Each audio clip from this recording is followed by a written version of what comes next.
ever since, you know, the first flame, fire has been so important in the indigenous cultures. I mean, not even indigenous, the primitive cultures.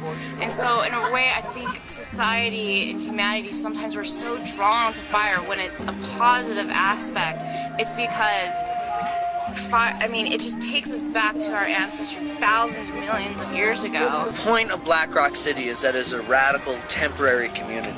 And it exists only for a week, and it's built up and up and up, and it grows and grows and grows, and then the final day, it all fucking burns to the ground. And thus, in the burning, we have renewal. We are ready to return to the city. We're supposed to try to, like, you know, bring forward our Burning Man ideals and not, like, cuss people out in traffic.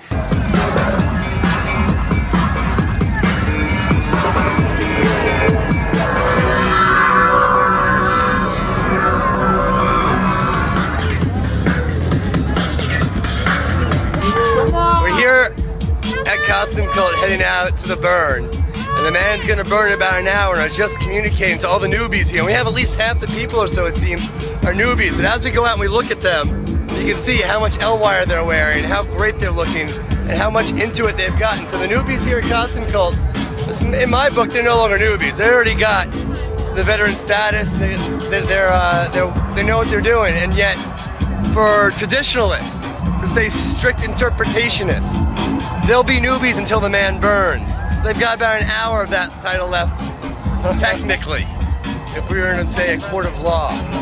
But tonight, the man burns.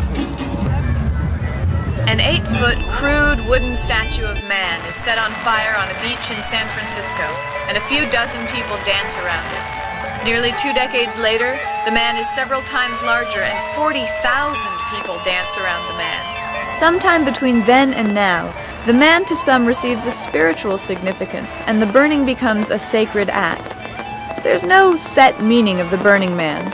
Some people regard it as the symbol of some divine form, a transcendent being, or the man, the authority figure holding them down. Some consider it a mythical figure modeled on an effigy burned to get rid of evil spirits, or a celebration of the harvest or summer solstice, as in American Indian or Celtic traditions. Many just regard it as just something to bring all the people together.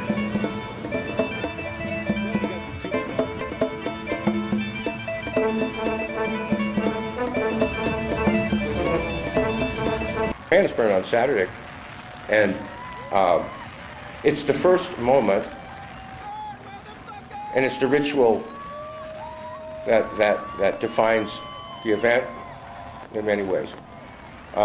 When the entire community is gathered around this thing that's greater than them, with instinct, with what they most necessarily feel they are. We call that radical self-expression. And in which the entire community reigns around that great thing at the center, can commune with itself. Everyone is there.